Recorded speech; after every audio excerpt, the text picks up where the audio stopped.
Labda nikurudishe nyuma kidogo Baba Kilaini, tarehe 18 ya mwezi wa 3 ya mwaka 2000 ambako yeye aliongoza misa takatifu ya kukuweka wakfu katika daraja takatifu ya uaskofu. Lakini pia basi umefanya kazi ndani ya Jimbo Kuu Katoliki la Dar es Salaam kuanzia wakati huo hadi ulipoelekea Jimbo Katoliki Bukoba mwaka 2009.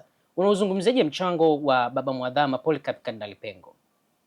Kwa kweli mchango wake ni mkubwa sana, na kwanza hata kabla ya hapo nilifanya kazi naye nikiwa katibu mkuu wa Baraza la Maaskofu, kwa sababu yeye akiwa askofu mkuu wa Dar es Salaam ndiye mtu anayefanya naye karibu kuliko maaskofu wengine, na alikuwa vile ndiye mwenyekiti wa fedha. Ni mtu ambaye kwa kweli ana moyo mwema, unaweza kufanya kazi naye. Ni mtu ambaye kwa kweli tumefanya kazi naye vizuri, na kwa baraza alileta mchango mkubwa sana kwa namna yake alivyofanya na kwa kujitoa na kwa kuelekeza kweli katika Baraza la Maaskofu. Alafu tena nilipokuja katika Jimbo Kuu la Dar es Salaam, kwanza baada ya kufanya kazi naye karibu miaka 9 kama katibu mkuu, yeye mwenyewe ndiye alinichagua na akapendekeza kwa maaskofu niwe msaidizi wake. Hivyo sio tu kwamba alinipa uaskofu, lakini yeye vile vile ndiye aliyenipendekeza jina langu, na wengine wakakubaliana naye na Roma akakubaliana naye, na nikafanya kazi naye kwa kweli kwa miaka 10. Ni kweli mwishoni niliugua nikapata kiharusi, lakini kwa kweli nilifanya kazi naye vizuri. Alikuwa na ushirikiano mzuri, anakuachia madaraka unafanya bila tatizo lolote lile. Na kwa Dar es Salaam kwa kweli lazima wamkumbuke sana. Aliendeleza kazi aliyoanzisha Mwadhama Lauriani Kanairugambwa na akaitia nguvu, hasa kwa namna ya pekee ya kupanua huduma katika maparokia. Ameanzisha maparokia mengi sana. Wakati anatoka nadhani alikuwa yanakaribia 100, ambayo kwa kweli ni mengi sana, na alikuwa anatafuta watu wa kufanya kazi katika maparokia yale.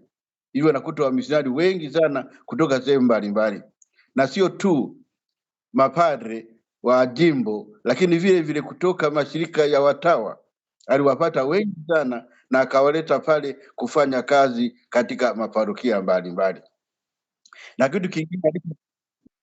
Na kitu kingine alichosaidia ni kuwawezesha walei ili waweze kutia mchango wao katika baraza. Nakumbuka nikishirikiana na wengine pale tulijaribu kuweka mwongozo wa fedha wa jimbo, ambapo walei walikuwa na usemi wa kujua ni pesa gani ngapi zimekuja na pesa zimefanya kazi gani. Na kwa kweli hiyo ilisaidia sana kuwafanya walei wakajisikia kwa kweli sehemu ya jimbo, na Mwadhama alikuwa ameshikilia hilo, na hiyo imewapa nguvu. Unakuta walei wanasaidia katika kuchangisha, wanasaidia katika kujenga maparokia mapya, wanasaidia katika kutafuta viwanja, na hiyo imesaidia kuimarisha Ukristo katika Jimbo Kuu la Dar es Salaam.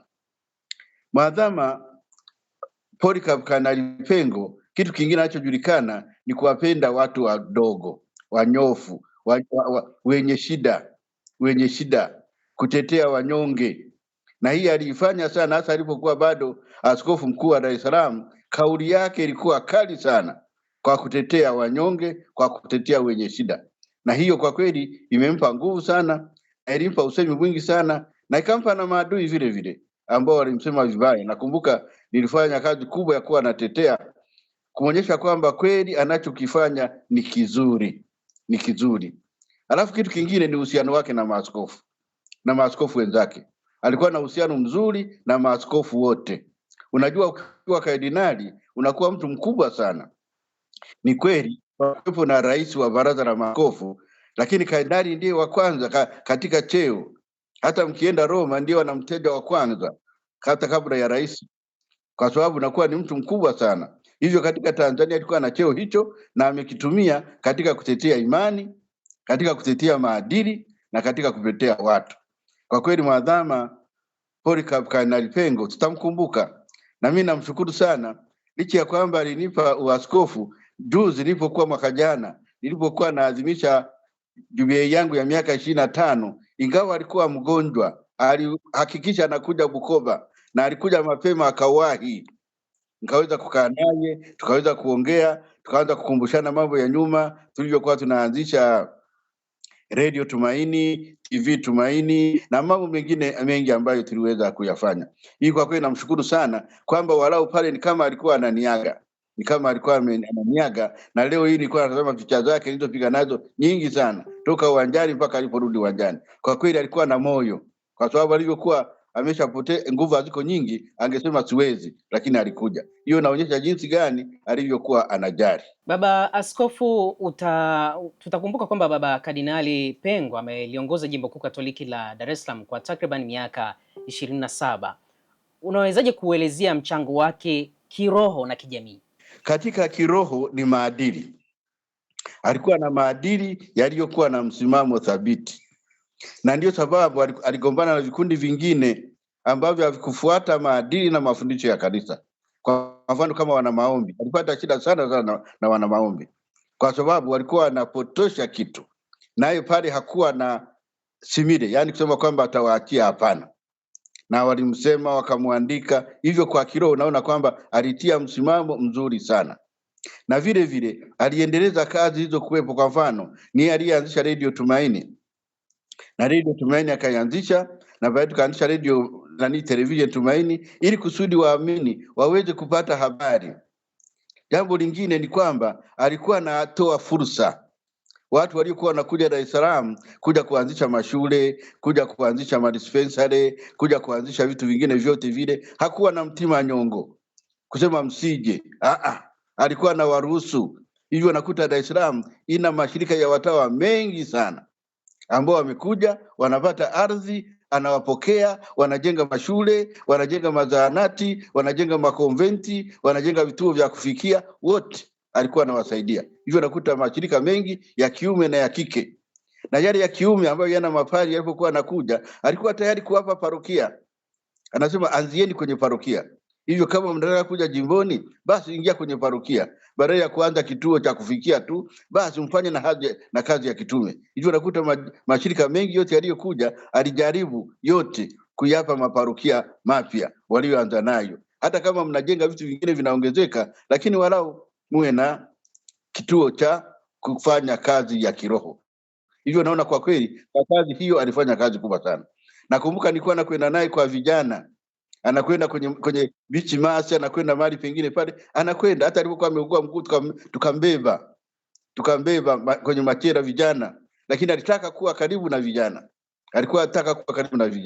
na anakwenda pamoja nao. Hivyo naona kwa kweli katika kazi ya kiroho amefanya mchango mkubwa sana, na vile vile kusaidia waseminari na kupata mapadre wapya. Mapadre wapya wanaendelea kuongezeka, lakini alitia nguvu sana kuipa nguvu pale Visiga ili iweze kuwa na nguvu sana, iweze kuendelea, na vile vile kuweza najua alikuwa ameanzia kule Segerea. Hivyo alikuwa mambo ya seminari na hali ya kiseminari alikuwa nayo, na hiyo ilisaidia kuongeza mapadri wazawa wa jimbo katika jimbo kuu la Dar es Salaam. Kwa kweli mchango wake katika Dar es Salaam hawawezi kusahau katika miaka yake hiyo 27 ambayo sio kidogo.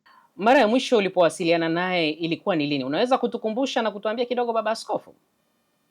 Nilipowasiliana naye ninavyosema ilikuwa alifika tarehe 17 Machi mwaka jana, na akakaa pale mpaka tarehe 20 Machi. Alikuja Bukoba, alifunga safari akaja Bukoba kwa jubilei yangu, na hapo kwa kweli nilikuwa na muda mwingi sana.